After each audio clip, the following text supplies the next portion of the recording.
तान्या एक सीधी सादी मासूम सी लड़की जिसे आज तक किसी ने छुआ तक नहीं, उसे एक अंडरवर्ल्ड माफिया जबरदस्ती शिकार बनाता है। वो माफिया किंग है क्रिश। क्या क्रिश का वैशीपन बदलेगा प्यार में, या फिर यह कहानी कुछ और रंग लाएगी? यह कहानी है एक अंडरवर्ल्ड माफिया क्रिश की, जो दुनिया वालों की नज़रों में एक बहुत बड़ा हॉलीवुड एक्टर है। दुनिया की नज़रों से दूर जो अंडरवर्ल्ड दुनिया है, क्रिश उसका बेताज बादशाह है। अंडरवर्ल्ड में किसी ने भी क्रिश का चेहरा आज तक नहीं देखा, क्योंकि वो हमेशा एक ड्रैगन मास्क लगाए रहता है। अमेरिका। क्रिश अपनी सेक्रेटरी लॉरी के साथ 5 स्टार होटल में जाता है। लॉरी मन ही मन क्रिश को चाहती थी, पर क्रिश वो लॉरी का इस्तेमाल केवल अपनी फिजिकल नीड को पूरा करने के लिए करता था। वहीं दूसरी तरफ तान्या बेहद मासूम और भोली भाली सी लड़की, दिखने में गजब की खूबसूरत, बड़ी बड़ी आंखें, सुराही सी गर्दन और परफेक्ट फिगर। जब तान्या 5 साल की थी तब से वह पटना के एक अनाथ आश्रम में ही बड़ी हुई थी।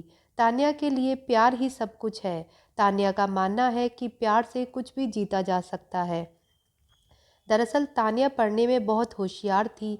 वह अनाथ थी। 5 साल की उम्र में नवीन जी उसे अपने आश्रम लेके आए थे और उसे अपनी बेटी की तरह पाला था। नवीन जी का खुद का एक बेटा भी था, समर अवस्थी। जब वह 18 साल का हुआ तो आगे की पढ़ाई करने वो अमेरिका गया। उसे देखकर ही तान्या ने भी यह सपना देखा कि वह भी एक दिन अमेरिका जाएगी। समर उसके लिए प्रेरणा था।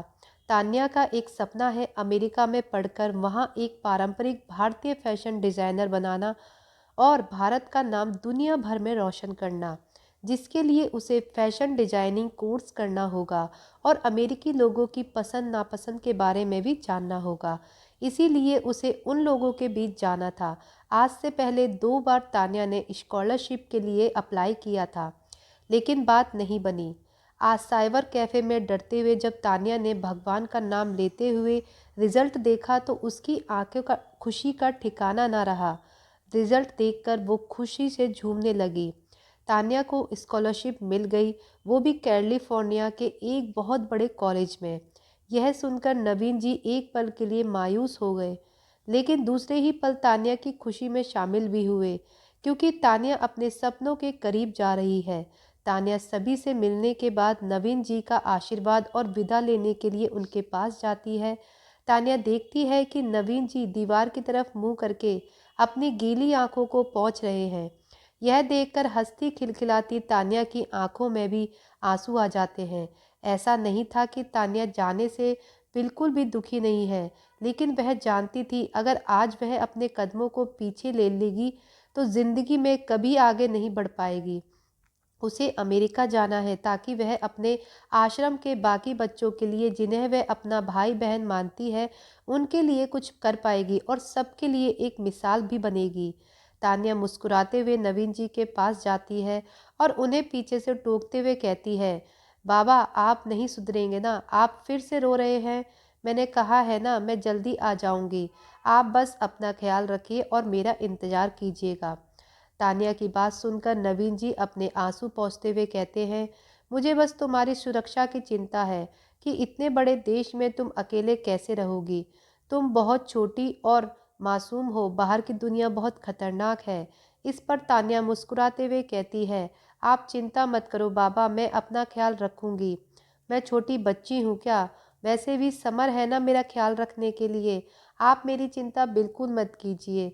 बस मेरे जाने के बाद आप अपना ख्याल रखना, क्योंकि जब मुझे विश्वास होगा कि आप सब यहाँ पर ठीक हैं, तभी मैं वहाँ मन लगाकर अपनी पढ़ाई कर पाऊँगी। तान्या की बातों ने मरहम का काम किया और नवीन जी मुस्कुराते हुए कहते हैं, तुम बिल्कुल चिंता मत करो, मैं अपना ख्याल रखूँगा। तान्या एक बार फिर सभी से मिलकर और सभी का आशीर्वाद लेकर वहाँ से निकल जाती है। निकलते वक्त तान्या के चेहरे पर एक बड़ी सी मुस्कान थी, लेकिन बस में बैठते ही तान्या फूट फूट कर रोने लगती है। दरअसल तान्या उन लोगों के सामने नहीं रो रही थी। बड़ी मुश्किल से उसने अपने आंसू संभाले थे, लेकिन सच तो यह था कि उसे भी उन लोगों से दूर जाने में बहुत तकलीफ हो रही थी। इधर क्रिश की नीली आंखें, गोरा रंग, 6.2 height, 6 pack abs, cold face और तीखी जॉयलाइन सिगरेट के कश लेते हुए वह इस वक्त कुछ सोच रहा था। तभी अचानक उसके फ़ोन पर रिंग होती है और वह कॉल रिसीव करता है। उधर से किसी की आवाज़ आती है, किंग, हमारा जो हथियारों का कंसाइनमेंट ऑस्ट्रेलिया से आने वाला था उसे रास्ते में ही जब्त कर लिया गया है और फिलहाल वह कस्टडी में रखा गया है। उन हथियारों को कड़ी सुरक्षा के साथ न्यूयॉर्क ले जाया जा रहा है। इससे परेशान होकर हमारे सभी डीलर हमसे पैसों की मांग कर रहे हैं। यह सुनकर क्रिश अपने कोल्ड फेस के साथ कहता है, डोंट वरी, वह माल कहीं नहीं जाएगा। तुम सिर्फ इतना बताओ वह किस रास्ते से जा रहा है। उधर से वो आदमी बोला, किंग, मैंने पता लगाया है, वह मैनहट्टन शहर के मुख्य हाईवे से ले जाया जाएगा और न्यूयॉर्क हेडक्वार्टर में जमा किया जाएगा। ठीक है, तुम मेरा इंतज़ार करो, मैं थोड़ी देर में आता हूँ। यह कहकर क्रिश कॉल डिस्कनेक्ट कर देता है। तो क्रिश कमरे में आता है और देखता है कि लॉरी सो रही होती है। क्रिश लॉरी के ऊपर पानी डाल देता है उसको उठाने के लिए। लॉरी क्रिश को देखते हुए कहती है, what the hell is this Krish, ऐसे उठाते हैं क्या किसी को? बकवास बंद करो और चुपचाप चलो, एक ज़रूरी काम पर लगना है। ऐसा कहकर क्रिश बिना उसकी बात सुन रेडी होने क्लोजेट के पास जाता है। क्रिश का ऑर्डर पाते ही लॉरी भी जल्दी से अपने कपड़े ढूंढकर पहनती है और रेडी होती है, क्योंकि क्रिश को किसी का भी वेट करना पसंद नहीं। दोनों ही तुरंत रेडी होकर वहां से निकल जाते हैं। लॉरी जल्दी से कार में बैठते हुए पूछती है, क्या हुआ क्रिश, कुछ प्रॉब्लम है क्या? इतने शॉर्ट नोटिस पर हम कहाँ जा रहे हैं? यहाँ तान्या अमेरिका में लैंड कर चुकी थी, एक अलग ही देश जहाँ का रंग ढंग और बोलचाल सब कुछ अलग है। एक ऐसी जगह जहाँ तान्या किसी को नहीं जानती सिवाय समर के। आगे क्या होगा ये तान्या को पता भी नहीं। दिल में थोड़ी सी घबराहट और अपने सपनों को पूरा करने का जज्बा लेकर तान्या पहुंच गई है। पर देखना होगा क्या होगा जब मिलेंगे दो अलग शख्सियत के लोग। क्या होगा जब टकराएंगे क्रिश और तान्या। दुनिया की नज़रों में वह है एक बहुत बड़ा हॉलीवुड एक्टर, लेकिन इसकी आड़ में वह चलाता है अपनी माफिया गैंग। ऐसा कोई काम नहीं है जो क्रिश डेविशन ना करता हो। फिरौती, मर्डर, किडनैप, टेररिज्म, ड्रग्स की स्मगलिंग से लेकर हथियारों की डील तक, क्रिश किसी से नहीं डरता। उसके पास पैसों की कोई कमी नहीं। वो अमेरिका के बिजनेसमैन के बीच नंबर 1 पोजीशन पर है। दुनिया उसके एक्टर होने के कारण उसकी फ़ैन है। मूल रूप से वह एक अमेरिकी माँ एना डेविशन और इंडियन पिता राहुल दीवान का बेटा है, लेकिन उसे देखकर कोई नहीं कहेगा कि वह एक इंडियन पिता का बेटा है, क्योंकि वह पूरी तरह से अपनी माँ पर गया है।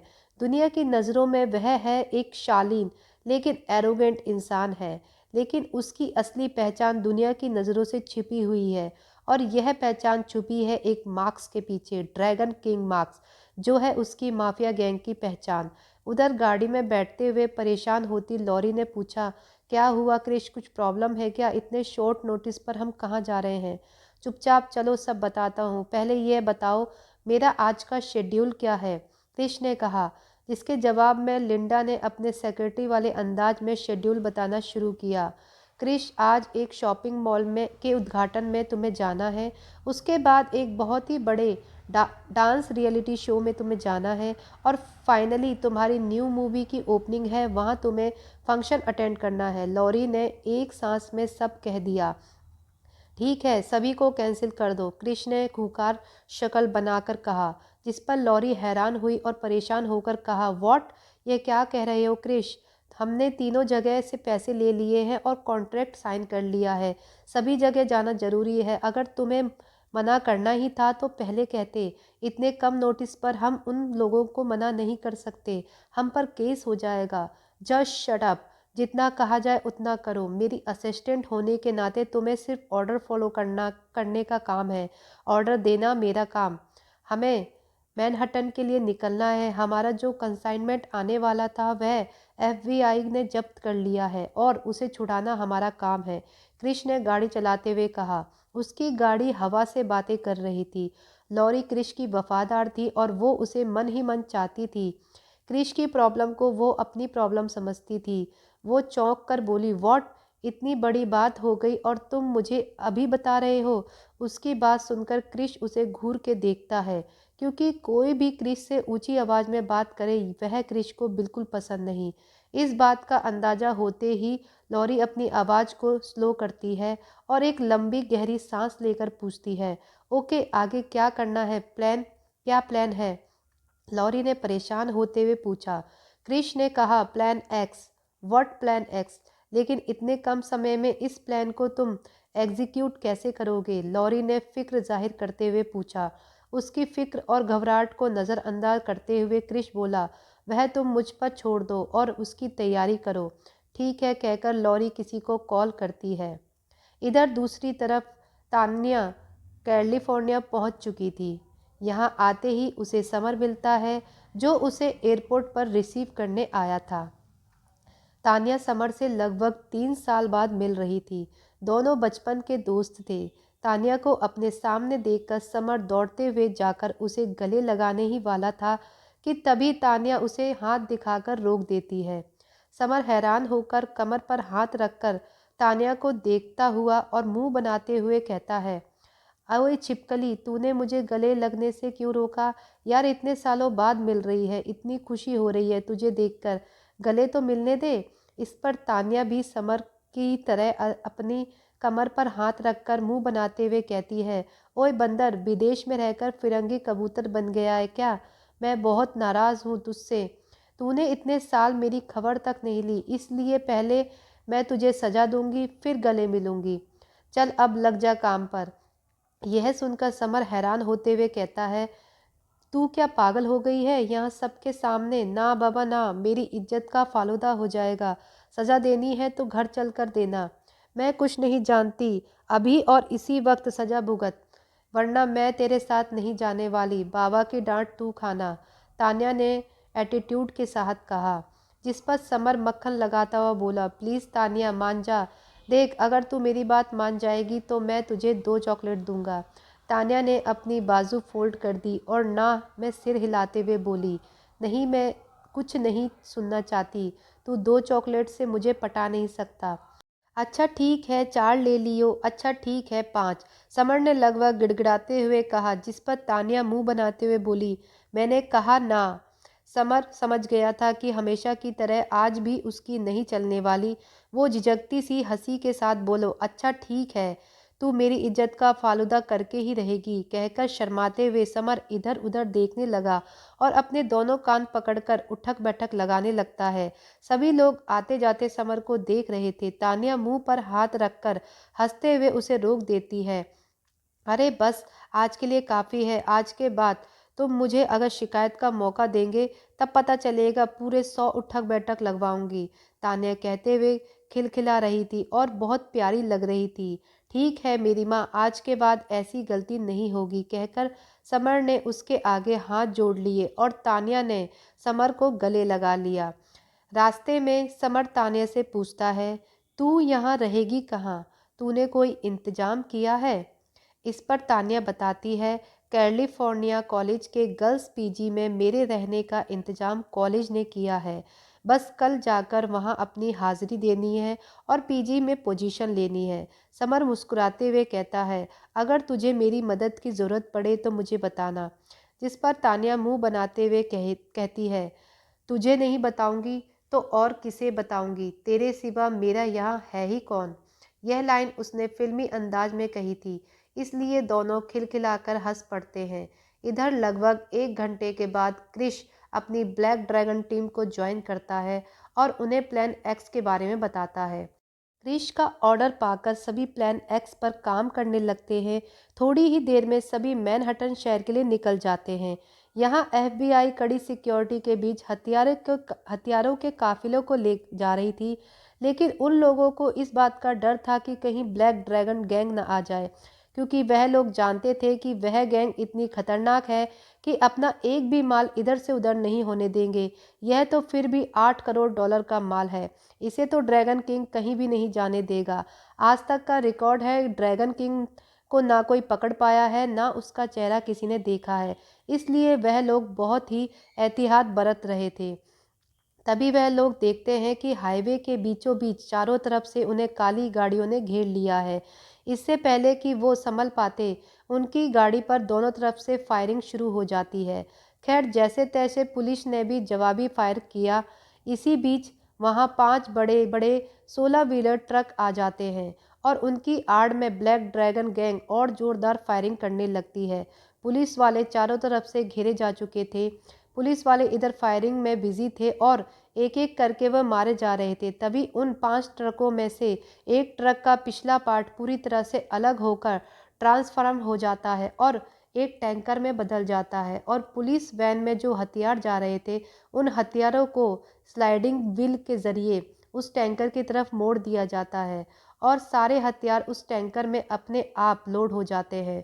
थोड़ी ही देर में मैनहट्टन शहर में सड़क के बीचों बीच एक चॉपर आकर रुकता है और वह चॉपर उस टैंकर को अपने साथ बांधकर उड़ाकर ले जाता है। पुलिस वाले हक्के बक्के खड़े होकर देखते रह जाते हैं। अब उन लोगों में इतना भी स्टेमिना नहीं था कि वह फायरिंग का जवाब दे पाए, उस चॉपर को रोक पाए। सभी हमलावर फायरिंग करते हुए उन ट्रकों के बीच छुप जाते हैं। सभी ट्रक देखने में बिल्कुल एक जैसे थे, उन्हें पहचानना नामुमकिन था। वह ट्रक सड़क के बीचों बीच दौड़ते हुए 4 भागों में बढ़ जाते हैं। अब पुलिस वाले कंफ्यूज हो जाते हैं कि हमलावर किस ट्रक में छुपकर गए हैं। ज़्यादातर पुलिस वाले मारे जा चुके थे। मुश्किल से 2 या 3 पुलिस वाले ही बचे थे और उनके पास गाड़ी थी सिर्फ एक। वह लोग उन ट्रकों को ज़्यादा देर तक पीछा नहीं कर पाते और पीछे ही रह जाते हैं। यह सीन बिल्कुल किसी हॉलीवुड मूवी की तरह था। थोड़ी ही देर में वह हेलीकॉप्टर किसी प्राइवेट एरिया में जाकर हवा में ही उस टैंकर को उतार कर दूसरी दिशा में मुड़ जाता है। अब उस हेलीकॉप्टर को डिटेक्ट करना बहुत मुश्किल था। इधर दूसरी तरफ तानिया समर के फ्लैट में आ जाती है। यह फ्लैट बिल्डिंग के 16वें माले पर था। तानिया हैरान होते हुए उस फ्लैट को देखकर कहती है, अरे समर, तेरा फ्लैट तो बहुत बड़ा है। अमेरिका में इतने बड़े घर को लेने के लिए तूने कहीं डाका वाका तो नहीं डाला? कल को यह ना हो पुलिस मुझे तेरे साथी समझकर टांग ले जाए। देख, मुझे पुलिस के डंडे नहीं खाने। ऐसा कहकर तानिया खिलखिला के हंसने लगती है। समर मुंह बनाते हुए कहता है, तुझे क्या मैं चोर लगता हूँ? वैसे तेरी जानकारी के लिए कि मैं बता दूँ, यह फ्लैट मेरा नहीं, मेरे दोस्त का है। फिलहाल वह किसी काम से इंग्लैंड गया है, समझी? अब जा, अपने कमरे में जाकर फ्रेश हो जा। मैं तेरे लिए डिनर का इंतजाम करता हूँ। तानिया पूछती है, कौन से कमरे में? सीढ़ी से होते हुए ऊपर लेफ्ट साइड जाना और सेकंड कमरा, फर्स्ट कमरा मेरे दोस्त का है और मैं नीचे रहता हूँ, कहकर समर तानिया का लगेज पकड़ा देता है। तानिया लगेज लेकर कमरे में जाती है और अपने कपड़े निकाल कर फ्रेश हो जाती है। थोड़ी देर में वह नीचे आती है। समर के साथ इधर उधर की बातें करते हुए और एक दूसरे की खिंचाई करते हुए दोनों मज़े से डिनर कर लेते हैं। दोनों इतने सालों बाद मिले थे लेकिन उनके कनेक्शन में कहीं कोई फीकापन नहीं आया था। जैसे वो 3 साल पहले हुआ करते थे, आज भी उनकी दोस्ती उतनी ही प्यारी है। थोड़ी देर में तानिया वापस अपने कमरे में आकर सो जाती है। कल सुबह उसकी एक नई जर्नी शुरू होने वाली थी। कैसी रहेगी तानिया की इस नई जर्नी की शुरुआत? किसका था वो हेलीकॉप्टर? क्या कोई चोर पर मोर निकल आया है? अमेरिका ब्लैक ड्रैगन का अड्डा। एक बड़े से एरिया में एक शानदार हवेली। उस हवेली के एक बड़े अंडरग्राउंड हॉल में एक आदमी बड़ी सी किंग साइज चेयर पे पैर के ऊपर पैर रखकर किसी राजा की तरह बैठा था। इस वक्त उसके चेहरे पर एक खतरनाक मास्क था जिसमें से सिर्फ उसकी आंखें ही नजर आ रही थी। उस इंसान की दहशत ही इतनी थी कि सामने वाला थर-थर काँप रहा था, क्योंकि मास्क वाले इंसान की आंखों में खून उतर आया था। उसके एक्सप्रेशन इतने खूंखार थे कि उसका मास्क भी उसके खौफनाक चेहरे को ढक नहीं पा रहा था।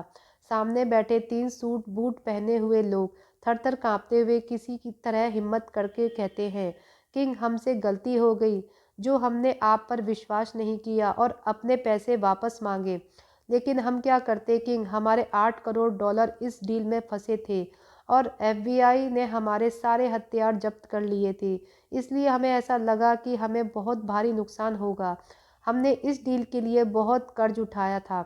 हम लोगों ने बर्बाद होने के डर से उन पैसों की डिमांड की थी, लेकिन अब हमें आप पर पूरा भरोसा है।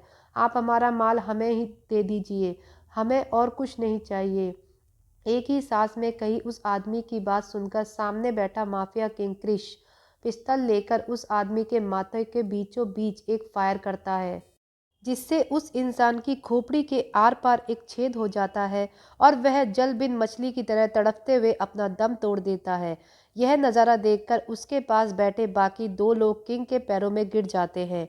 एक आदमी डरते हुए रहम की भीख मांगते हुए कहता है, किंग हमें माफ़ कर दीजिए, हमें कुछ नहीं चाहिए। आप हथियार भी रख लीजिए और पैसे भी, बस हमें यहाँ से जिंदा जाने दीजिए। आज के बाद ऐसी गलती नहीं होगी। उस आदमी की बात खत्म होते ही किंग उस इंसान की खोपड़ी में भी एक छेद कर देता है और वह इंसान भी तड़फ तड़फ कर वहीं मर जाता है। क्रिस गुस्से में चिल्लाते हुए कहता है, किंग पर विश्वास ना करके तुम लोगों ने बहुत बड़ी गलती की है।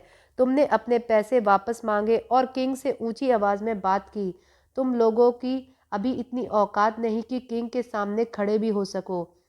अब ना तुम लोगों के पास पैसे होंगे, ना हथियार और ना ही तुम्हारी जिंदगी, कहकर क्रिश एक तिरछी मुस्कान के साथ पिस्टल तीसरे आदमी के सामने फेंक देता है और उस इंसान को बंदूक उठाने का इशारा करता है। वो किंग का खौफ ही था कि लोग किंग के नाम से ही डरते थे। वह इंसान किंग से इतना डर चुका था कि वह डरते हुए उस बंदूक को उठाता है और अपने मुंह में रखकर ट्रिगर दबा देता है और अगले ही पल वह बंदूक की गोली उस इंसान के मुंह से होते हुए उसके सिर के आर पार हो जाती है। वह भी इंसान भी वहीं ख़त्म हो जाता है। कुछ ऐसा था सुपरस्टार क्रिश का मास्क के पीछे छुपा हुआ खौफनाक रूप। मास्क पहनकर माफिया किंग बनने पर मानो उसकी पर्सनैलिटी ही चेंज हो जाती थी। ऐसा लगता था कि उसके सीने में दिल नहीं, दया नहीं।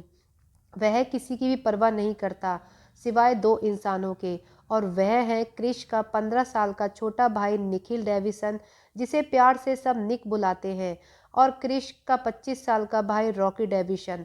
दुनिया क्रिश दुनिया के लिए जितना खतरनाक है, अपने भाइयों के लिए उतना ही नरम दिल, खास तौर के लिए निक के लिए। 13 साल पहले हुई दुर्घटना ने निक पैरालाइज्ड हो गया। उसके दिमाग का बायां हिस्सा काम नहीं करता, जिसके कारण वह अपने शरीर के दाहिने हिस्से को मूव नहीं कर पाता। कुछ तो बात थी कि निक की इस हालत का जिम्मेदार क्रिश खुद को मानता था, इसलिए निक की किसी भी डिमांड को वह इनकार नहीं करता था। वहीं दूसरी तरफ अगर बात की जाए रॉकी की, तो रॉकी एक बहुत ही अच्छा सिंगर है। पूरे अमेरिका में लाखों फैन है रॉकी के। रॉकी ने न जाने अब तक कितनी ही लड़कियों को डेट किया था। ऐसी डेटिंग जो सेलिब्रिटी सिर्फ अपनी पॉपुलैरिटी के लिए करते हैं। रॉकी उन लड़कियों के साथ कभी भी सीरियस नहीं था। वह क्रिश से बिल्कुल उलट एक हंसमुख और काइंड हार्टेड इंसान है। वह बहुत जल्दी ही लोगों के साथ फ्रेंडशिप कर लेता है। रॉकी अपने भाई के काले कारनामों के बारे में जानता है, लेकिन हर भाई की तरह वह भी अपने भाई को सपोर्ट करता है। उसके पापा एक दुर्घटना में चल बसे और फिर उसकी मां ने खुद को और अपने बच्चों को बड़ी मुश्किल से संभाला। उन्होंने पूरे बिजनेस को अपने दम पर खड़ा किया, जिस कारण वह अपने बच्चों से बहुत कम ही मिल पाती है। लेकिन इसका मतलब यह नहीं कि वह अपने बच्चों से प्यार नहीं करती। हर माँ की तरह वह भी अपने बच्चों से बहुत प्यार करती है। दुनिया की नज़रों में क्रिश एक हॉलीवुड एक्टर है जो बहुत ही काइंड हार्टेड है, लेकिन ड्रैगन किंग बनने के बाद उसे ज़्यादातर खूंखार कोई नहीं। अगली सुबह तानिया समर के साथ अपने कॉलेज के लिए निकल जाती है और वहां जाकर अपनी हाजिरी देती है। सभी डॉक्यूमेंट्स जमा करने के बाद वह लोग कॉलेज के डेटाबेस में चेक करते हैं और तानिया को बताते हैं कि मिस तानिया, फिलहाल हमारे पास पीजी में कोई भी कमरा खाली नहीं है। पिछले साल के जो स्टूडेंट यहाँ रह रहे हैं, उन्होंने अभी चेकआउट नहीं किया है। यहाँ आपको रूम मिलने में लगभग 1 महीना लग जाएगा। तब तक आपको अपने रहने का इंतजाम कहीं और करना होगा।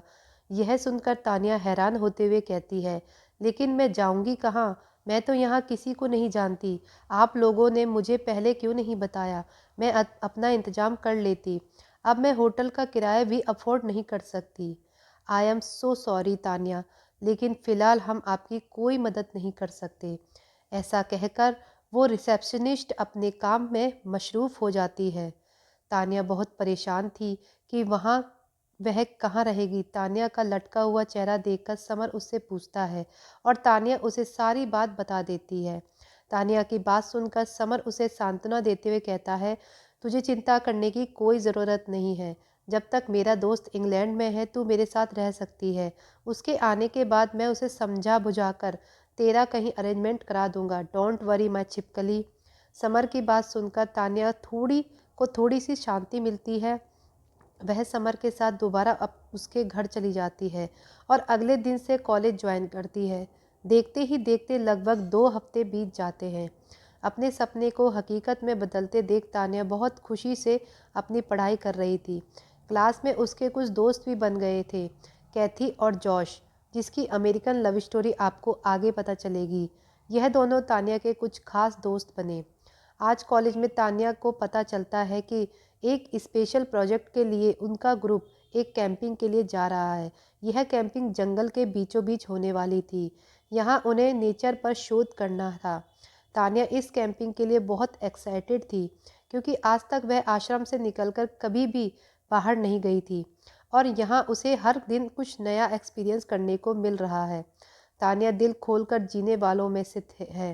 प्रोफेसर ने बताया यह कैंपिंग 3 दिनों के लिए है और सभी लोगों की ज़रूरत का कुछ ज़रूरी सामान अपने घर से लाना है। तान्या के पास ज़्यादा कुछ तो था नहीं, लेकिन जंगली इलाकों होने के कारण उसने अपनी तरफ से कुछ तैयारी की थी। तान्या के पास इतने पैसे नहीं थे कि वह नया सामान खरीद सके। इधर दूसरी तरफ क्रिश डेविसन अपनी नई फिल्म के लॉन्च के लिए जा रहा था।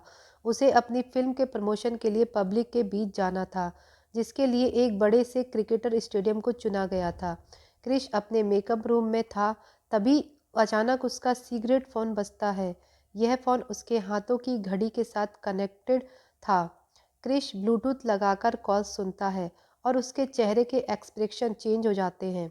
जो एक्सप्रेशन अभी तक नॉर्मल थे वह अब बिल्कुल कठोर हो चुके थे। क्रिश को दूसरी तरफ से बताया जाता है कि ब्लैक ड्रैगन किंग का दाहिना हाथ राका, जो क्रिश के लिए काफ़ी वफादार था, कल मैनहट्टन में हुई पुलिस के साथ मुठभेड़ में पुलिस के हाथ लग चुका है। पुलिस ने उसे काफ़ी टॉर्चर किया और उसके मालिक का पता लगा जानने की कोशिश की, लेकिन राका ने अपना मुंह नहीं खोला। आगे की इन्वेस्टिगेशन सीबीआई करेगी, जिसके लिए राका को मैनहट्टन शहर के दूसरे हाईवे से न्यूयॉर्क ले जाया जा रहा है। यह सुनकर क्रिश कठोर चेहरे के साथ उसे कहता है, मुझे राका चाहिए किसी भी कीमत पर। जैसा कहता हूँ वैसा करो। ऐसा कहकर क्रिश सामने वाले इंसान को कुछ इंस्ट्रक्शन देते हुआ गुस्से में घूरता है और फिर उसके चेहरे पर बिल्कुल माफिया किंग वाली तिरछी मुस्कान आ जाती है। गुस्से भरे कठोर चेहरे के साथ यूं मुस्कुराता वो किसी डेविल की तरह लग रहा था और उसकी डेविल स्माइल एकदम कातिल लग रही थी। तभी क्रिश की असिस्टेंट लॉरी वहां पहुंचती है और उसे बताती है कि सारी तैयारी हो चुकी है, उन लोगों के प्रमोशन के लिए स्टेडियम की तरफ निकलना होगा। यह सुनकर क्रिश लॉरी को ऑर्डर देता है कि हमारी फिल्म की प्रमोशन यहाँ नहीं कहीं और होगी। लॉरी भौचक्की रह गई और हकलाते हुए बोली, लेकिन क्रिश स्टेडियम में सभी तुम्हारा इंतजार कर रहे हैं। हम लोग मुसीबत में फंस जाएंगे, हम पर केस हो जाएगा, हम स्पॉन्सर को क्या जवाब देंगे। इस पर क्रिश लॉरी को घूरते हुए कहता है, मैं केस से नहीं डरता और स्पॉन्सर की चिंता तुम मत करो, क्योंकि मैं जो करने जा रहा हूँ उसके बाद उन्हें ही सबसे ज़्यादा खुशी होगी। और वैसे भी राका मुसीबत में है, उसे हमारी मदद की ज़रूरत है। जैसा कह रहा हूँ वैसा करो। ऐसा कहकर क्रिश लॉरी की बात सुने बिना वहाँ से निकल जाता है। लॉरी भी कुछ नहीं कह पाती, वह भी मुंह बनाते हुए क्रिश के पीछे चल देती है। यहाँ अपने घर में तान्या कुछ कपड़े, दवाइयाँ, टॉर्च, कैंडल, लाइटर और हल्दी ले लेती है, क्योंकि उसे अभी अभी इंग्लिश खाना बनाना नहीं आता। ज़रूरत पड़ने पर वह अपने लिए सब्जी या खिचड़ी बना सकती है। तान्या अभी पैकिंग कर रही थी, तभी समर आकर उसे एक मोबाइल फ़ोन देता है और उसे बताता है, ज़रूरत पड़ने पर तुम इससे मुझे कॉल कर सकती हो, इसमें मैंने अपना नंबर सेव कर दिया है। तान्या खुश होकर समर का धन्यवाद करती है और अपने कॉलेज के दोस्तों के साथ कैंपिंग के लिए निकल जाती है। उत्साह से भरी तान्या अपने दोस्तों से पूछती है, हम लोग कहाँ जा रहे हैं। उसके दोस्त बताते हैं, हम लोग मैनहट्टन जा रहे हैं। कुछ देर बाद मैनहट्टन हाईवे के बीचों बीच एक हेलीकॉप्टर आकर उतरता है, जिसे देखकर वहां हजारों लोगों की भीड़ लग जाती है। यह भीड़ देखकर सभी पुलिस वाले काफ़ी हैरान थे, क्योंकि पिछली बार की नाकामी के बाद इस बार पुलिस वालों ने बड़े ही गुप्त तरीके से राका को न्यूयॉर्क ले जाने की प्लानिंग की थी। इसलिए इस बार पब्लिक की भीड़ हाईवे से खाली नहीं कराई गई थी ताकि किसी को भी शक ना हो। लेकिन न जाने कैसे यहाँ हद से ज़्यादा पब्लिक हो गई और ये हेलीकॉप्टर किसका है और यहाँ उतरने का मतलब क्या है। तभी उन लोगों को वायरलेस पर मैसेज आता है, हॉलीवुड सुपरस्टार क्रिस डेविसन शहर के बीचों बीच हेलीकॉप्टर से उतरकर अपनी फिल्म का प्रमोशन करने आए हैं, इसलिए उस हाईवे पर बहुत भीड़ होगी और अब पुलिस वालों को अपने काम के लिए अब रास्ता डाइवर्ट करना होगा। सभी पुलिस वाले मन ही मन क्रिश को गालियां देते हुए अपनी कार की डायरेक्शन चेंज करते हैं और एक कच्चे रास्ते से जाने लगते हैं। क्या क्रिश बचा पाएगा अपने वफादार को? क्या होगा इस ट्रिप में तान्या के साथ? आखिर कब होगी इनकी पहली मुलाकात? आगे की कहानी जानने के लिए हमारे चैनल को सब्सक्राइब करें और हमारी वीडियो अगर आपको अच्छी लगी हो तो वीडियो को लाइक करें, ज़्यादा से ज़्यादा इस वीडियो को शेयर करें। अब मिलते हैं नेक्स्ट पार्ट के साथ, तब तक के लिए धन्यवाद।